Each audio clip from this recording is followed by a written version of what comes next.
ఇది మేము చదువుకొని ఒక 6-7 సంవత్సరాల పాటు తర్వాత మా వృత్తుల కోసం మేము చెన్నై వెళ్ళాం. సో ఈవెన్చువల్గా అనేక రాజకీయ పరిస్థితుల నేపథ్యంలో చాలాసార్లు వచ్చాను. ఇది జనసేన ఆవిర్భావం తర్వాత ఇది రెండోసారి రావటం. ఇది కేవలం జనసేన రాజకీయపరమైనటువంటి మా యొక్క కార్యకర్తల్ని, వీర మహిళల్ని ఒక అవగాహన పెంచుకోవడానికి ఇంకా వీటన్నిటి కోసం చేద్దామని వచ్చాం. సో అందరితోటి మా మీటింగ్స్ అయినాయి. So thanks for your coverage. ఏమైనా అడిగితే ఐ కెన్ ఆన్సర్. రాజకీయపరమైనటువంటి పదవుల మీద నాకు ఇంట్రెస్ట్ లేదు. నాది ఇవాళ నేను జనసేనలో కేవలం ఇలా పనిచేస్తున్నా అంటే it's a kind of social service. ఈ వెనకాల నాకు ఎటువంటి కోరికలు కానీ ఆలోచనలు కానీ లేవు.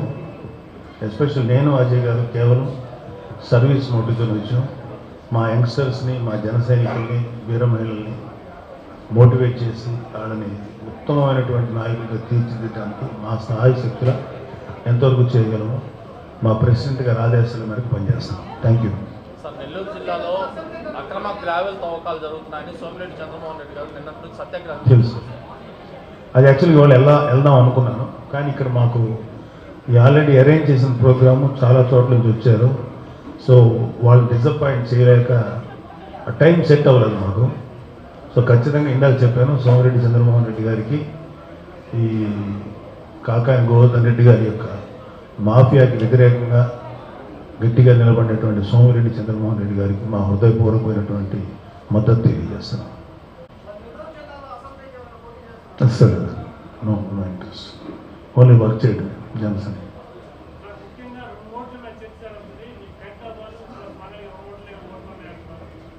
రెండు ఓట్లు యాక్చువల్గా మెయిన్గా అది ఒక కామెడీ మ్యాగజైన్ ఒకటి ఉంది మనకి. ఈ మెయిన్ స్ట్రీమ్ మీడియాలో ఒక పత్రిక ఉంది, అది కామెడీ న్యూస్లు వేస్తుంటుంది. దాంట్లో పడిందనమాట. అదేంటంటే నాకు ఖైరతాబాద్లో కాదు, టీ నగర్లో, ఫిలిం నగర్లో ఉంది. లాస్ట్ టైం కూడా నేను అక్కడే ఓటు వేయాల్సిన పరిస్థితి ఏర్పడింది. తర్వాత ఏం చేశానంటే నేను ఫ్రీక్వెంట్గా మంగళగిరిలో రావటం, నాకు తెలిసిన ఫ్రెండ్స్ ఇళ్ళల్లో ఉండటం, మా జన సైనికుల ఇళ్ళలో ఉండటం. సో కైండ్ ఆఫ్ స్టే అక్కడే అయిపోయింది. సో నేను నా ఓటు మార్చుకుందామని చెప్పి బూత్ లెవెల్ ఏజెంట్ దగ్గరికి పంపించి కావాల్సినటువంటి అన్ని రిక్విజిషన్స్ పంపించాం. నేను, నా భార్య, నా పిల్లలిద్దరూ, మా కోడలు, వీళ్ళందరం కలిసి మంగళగిరిలో రిజిస్టర్ చేయించుకుందాం అనుకున్నాం. దురదృష్టవశాత్తు బూత్ లెవెల్ ఎలక్షన్ దీంట్లో కూడా ఈ రాజకీయపరమైనటువంటి అంశాలు కలిసి ఎక్కువ కాంట్రవర్సీ చేస్తే ట్రై చేస్తున్నారు. ఇలాంటి ఇష్యూస్ జరగకూడదని, న్యాయం కూడా కాదు అని చెప్పి నేను మొన్న తెలంగాణ ఎలక్షన్స్లో, అసెంబ్లీ ఎలక్షన్ నా ఓటు వేయలే. నేను కానీ, నా భార్య కానీ, నా కొడుకు కానీ వేయలే.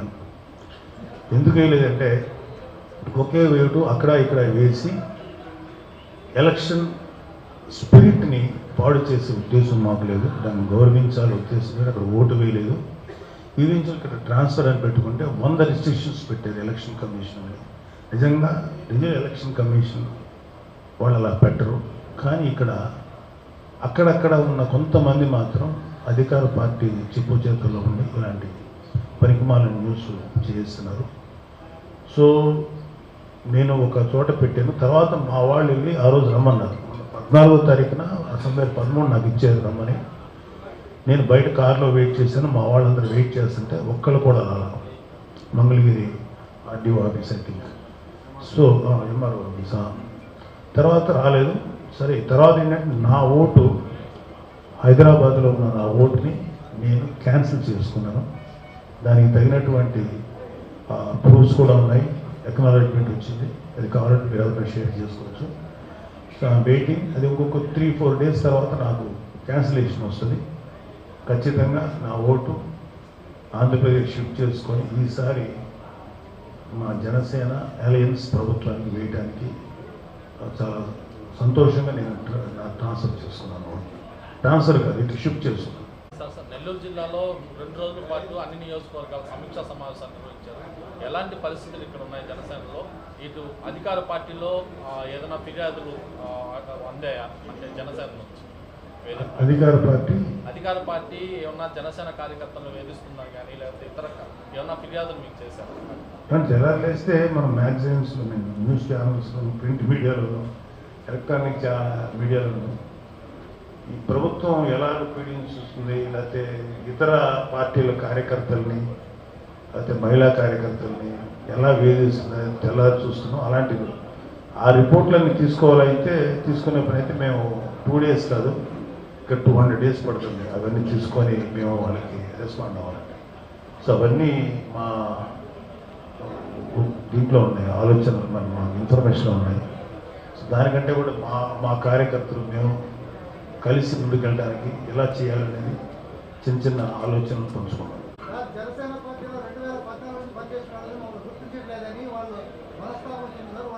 అంటే ఏదన్నా 1-2 చోట్ల ఏదన్నా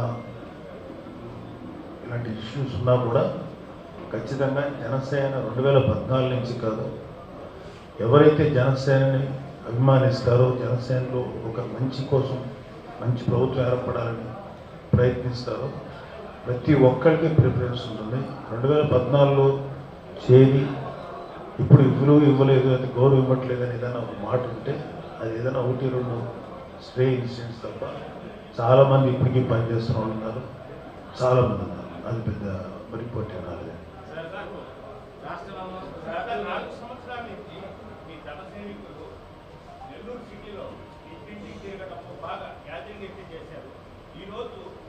జిల్లాలో ఎక్కడ అసలు టికెట్ అవసరం లేదంటున్నారు. చాలా మంది అసంతృప్తి చెందే అవకాశం అయితే ఉంది. ప్రస్తుతం కూడా చెప్పని బాధపడుతున్నారు. మీ నుంచి రాకపోదు ఏమని బాధపడ్డారు? కష్టపడ్డాం, టికెట్ అప్పుడే ఎట్లా ఇస్తాం టికెట్లు? అసలు ముందు ప్రాసెస్ ఉంటుంది. నెల్లూరు జిల్లాలో అసలు ఏం లేదంటున్నారు కదా. ఏం లేదు, టికెట్లు అసలు ఏం లేదు. మొత్తం ఎవరు అన్నారా? మేమనలేదు. ఏమన్నా నేను పోటీ చేయను. మీరు సరిగ్గా వినాలి. మీరు వినేటప్పుడు సగం మైండ్ అటువైపు ఉండి సగం మైండ్ ఇటుగా. నేను పోటీ చేయట్లేదన్నా, నేను పోటీ చేయట్లేదన్నా. It's only for me. MLA కూడా నేను పోటీ చేయట్లేదన్నా. ఓవరాల్గా మీరంటే నన్ను అనుకున్నాను. సారీ. ఖచ్చితంగా పోటీ చేస్తాను. ఇక్కడ జనసేన రిప్రజెంటేటివ్ ఎలా ఉంది? ఏదైనా నెల్లూరు జిల్లా ఏదైనా పక్క రాష్ట్రమా లేకపోతే శ్రీలంక? ఆంధ్రప్రదేశ్లో పార్టీ కదా, ఖచ్చితంగా చేస్తాను. సాధారణ ఎన్నికలకైతే త్వరగా రాబోతున్నాయి. ఇప్పుడు వరకు మీ పార్టీ రాష్ట్ర స్థాయిలో ఎక్కడ కూడా పూర్తి స్థాయి కమిటీ నియామకాలు కూడా జరిగినట్టు లేదు. అంటే ఎన్నికలు రాబోతున్న నేపథ్యంలో అంటే ఎప్పుడు ఈ యొక్క బూత్ కమిటీలు ఏర్పాటు చేయబోతున్నారు? దాని మీద ఏమైనా ప్రణాళిక ఉందా? అంటే వైసీపీ లాగా కాంగ్రెస్ నుంచి దిగుమతినటువంటి ఒక మెకానిజం మాకు లేదు. మేము తయారు చేసుకోవాలి. చాలా చిన్న స్థాయి నుంచి చేసుకుంటూ రావాలి. ఈ ఆల్రెడీ అవన్నీ స్టార్ట్ అయినాయి. Booth committee level, booth level management అంతా కూడా మా నాయకులందరూ చేస్తున్నారు, జరుగుతున్నాయి. అంతే. ఏమని? అది నా స్థాయిలో కాదు. నేను ఓన్లీ పార్టీ జనరల్ సెక్రటరీ. పార్టీని ఎలాగ జనాల్లో ముందుకు తీసుకెళ్ళాలి, మా కార్యకర్తలతో మాట్లాడాలి. ఆ నిర్ణయం అంతా మా ప్రెసిడెంట్ గారు. ఇప్పుడు మేము టీడీపీతో అలయన్స్ అయ్యి కాబట్టి వాళ్ళిద్దరూ పార్టీ అధినేతలు ఇద్దరు డిసైడ్ చేసిన తర్వాత బయటకు వస్తాను. సార్, ఈ నెల 20వ తేదీన ఏదైతే నారా లోకేష్ గారి బాబు గారి పాదయాత్రకు సంబంధించి పూర్తి అవబోతుంది. ఆ వేదిక మీదకి పవన్ కళ్యాణ్ గారు కూడా రాబోతున్నారు. ఏదైనా ఉమ్మడి ప్రణాళిక ప్రకటించే అవకాశం ఉంది మేనిఫెస్టో? అది ఇంకా డిసైడ్ అవుతుంది. ఇంకా డిసైడ్. చెప్పండి. ఎలక్షన్లప్పుడు ప్రచారానికి పవన్ కళ్యాణ్ వస్తారు సార్ నెల్లూరుకి? మా ఊరండి ఇది. నెల్లూరు జిల్లాలో పవన్ కళ్యాణ్ సెయింట్ జోసెఫ్ స్కూలే కదా చదివింది. Saint Joseph school. నేనేమో బీఆర్ కాలేజీ, లా కాలేజీ, సరోదరి ఈ సెంటర్లో తిరిగిన వాళ్ళని. అది సెంటర్ కూడా లేదన్నమాట. అప్పుడంతా ఈ ఖాళీ స్థలాలు ఎకరాలు ఇవన్నీ ఇప్పుడు ఎట్లయిందో మాకే తెలియదు. మా నెల్లూరు రాకుండా మేమలా ఉంటాం. మా నాన్నగారు ఉద్యోగం చేసింది ఇక్కడ, మాకు సొంత ఇల్లు ఉంది. మాకు ఇది మా అమ్మగారు పుట్టింది, మా అమ్మ నెల్లూరు ఆడపడుచు.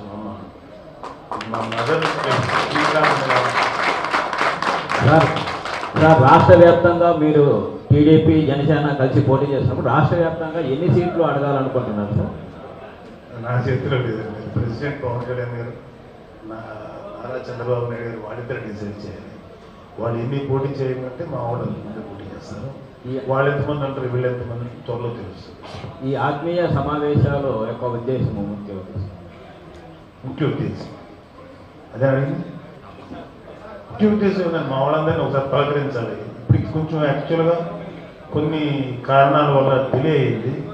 ఈసారి వెళ్ళి మొత్తం అందరినీ కొంచెం ఒక చిన్న ఒక హుషారు చేద్దాం. ప్లస్ మా వాళ్ళందరికీ మేము రాలేదని ఒక చిన్న డిసప్పాయింట్మెంట్ ఉంది. సో అవన్నీ కవర్ చేస్తూ మంచిగా ఎలా ఉండాలి, ఎలా ముందుకెళ్ళాలి, ఎలాగ ఈ రాబోయే ఎలక్షన్స్ ఎదుర్కోవాలి, వీటి మీద మేము డిస్కషన్ చేస్తాం. సార్ ఇప్పటికే తెలుగుదేశం పార్టీలో వైసీపీలో చేరున్నారు. ఆ వైసీపీలో కలిసి తిరిగిన జనసేన పార్టీ నాయకులు కూడా అంటే తెలుగుదేశం పార్టీలో వచ్చిన వాళ్ళు ఇప్పుడు జనసేన పార్టీలో కలిసి మద్దతు ఇస్తూ తెలుగుదేశం పార్టీలో తిరగలేక ఉన్నారు. వాళ్ళకి మీరు ఎటువంటి నిర్దేశాలు ఇస్తారు? ఇక్కడ క్వశ్చన్ ఏంటంటే, ఇక్కడ ఒకటి అలా వైసీపీ పర్సన్స్ ఎవరన్నా ఉంటే టీడీపీలో వచ్చేదేమో కానీ అవి ఒక 1 or 2% తప్ప మేజర్గా టీడీపీలో ఉన్న కార్యకర్తలు అయితే ఒకడున్న నాయకులు, టీడీపీలో ఉన్న వాళ్ళు జనసేనలో ఉన్న నాయకులే పోటీ చేస్తారు తప్ప వాళ్ళు ఎవరన్నా వచ్చింటే ఒకటి అలా అదో టీడీపీలో వచ్చారు. కాబట్టి ఈ ప్రశ్న మీరు టీడీపీ అడిగితే బాగుంటుంది. సార్ బీజేపీ పట్ల మీ వైఖరి ఎలా ఉండబోతుంది రేపు ఎలక్షన్? Positive, very positive. అంటే ఒక పక్క పొత్తులు ఉంటాయి అంటున్నారు, మరో పక్క తెలుగుదేశంతో ఉన్నారు, ముగ్గురు కలిసి పొత్తుతో పోటీ చేస్తామంటున్నారు. అంటే మీరు తెలుగుదేశం అంటారా, ఏమైనా బీజేపీ కూడా కలుపుకొని చేయబోతున్నారు? ఖచ్చితంగా ఉండాలని నేను కోరుకున్నాను పర్సనల్గా. అయితే అది ఫైనల్ డిసిషన్ త్వరలో వస్తుంది. అది బీజేపీ కలుస్తుందా, అది ఎలాగనే దాని ప్రణాళిక మా ప్రెసిడెంట్ గారు చెప్తారు. అది ఏంటో సార్ వైనాట్ 175 అని వైసీపీ పల్లగుద్ది చెప్తుంది. ఇంట్లో ఆంతర్యం ఏముంటుంది? ఏముంది వైసీపీ వైనాట్ 175, వైనాట్ 0 అని మేమంటారు దానికి. సో అలా కాదు, ప్రాక్టికల్గా మాట్లాడారు. వైనాట్ 175 అని ఒక పార్టీ అధినేత అన్నాడంటే అతను ఒక నిరంకుశులు ఉంటారు చూడండి, నియంత్రణ ఉంటుంది, అది ఉండకూడదు. రాజకీయాల్లో ఖచ్చితంగా ప్రతిపక్ష పార్టీ ఉండాలి. వాళ్ళు చాలా ప్రజల వాయిస్ వాళ్ళు వినిపించాలి. అంతేగాని టోటల్గా ప్రతిపక్షంలో ఎవ్వరూ ఉండకూడదు, మొత్తం మనమే ఉండాలంటే అనేది అది ఎవరంటారంటే జనరల్గా చైనాని పరిపాలిస్తున్న జిన్పింగ్, పుటిన్, లేకపోతే నార్త్ కొరియా ఉన్నాడు కిమ్ జాంగ్, వీళ్ళు అంటారు తప్ప నిజమైనటువంటి నాయకుడు ఎవరు, ప్రజాస్వామ్యాన్ని గౌరవించే వాళ్ళు ఎవరు? మేము మంచి మెజారిటీ గెలవాలని కోరుకోవడం తప్పులేదు, కానీ ప్రతిపక్షం అనేది ఉండకూడదు, నోరు నొక్కేద్దామనే దుర్మార్గమైన ఆలోచన మాకు లేదు. మేము ఖచ్చితంగా చాలా వైసీపీని కనీసం 20-25 సీట్లతో ప్రతిపక్ష పార్టీలు ఉండాలి మనస్ఫూర్తి కోరుకుంటున్నాం. సార్ ఎక్స్క్యూజ్ మీ, నెల్లూరులోనే జనసేన పార్టీలో డిఫరెంట్గా గ్రూపులుగా ప్రచారం చేస్తున్నాం, పోరాటం చేస్తున్నాం. వీటన్నింటినీ సమైక్యం చేయగలుగుతారా? చేస్తున్నాం, అదే అందరినీ కలుపుకుంటున్నాం. ఒకరికి ఇద్దరికి ఏదైనా అటు ఇటు ఉన్నా సరే ఎందుకంటే ఏదైనా ఇష్యూస్ వచ్చినప్పుడు చిన్న అభిప్రాయ భేదాలు ఇష్యూస్ ఉంటాయి. కానీ ఇప్పుడు మమ్మల్ని కొట్టడానికి లేకపోతే మాకు యుద్ధం చేయడానికి మా పెద్ద శత్రువు వచ్చినప్పుడు అందరం కలిసికట్టుగా చేతికి ఏదంటే అది పట్టుకొని పోరాటానికి ముందుకు. మంగళగిరిలో ఓటు నమోదైనా లేదా ప్రక్రియలో ఉందా? మంగళగిరిలో ఓటు నమోదైనా ప్రక్రియలో ఉందంటారా? ప్రక్రియలో ఇంకా నమోదు అవ్వాలి, అప్లై చేశారు. అదే ఆ కామెడీ మ్యాగజైన్లో రాశారు, హాస్యపత్రిక ఒకటి రాశారు. నెక్స్ట్ ఓకేనా? Thank you.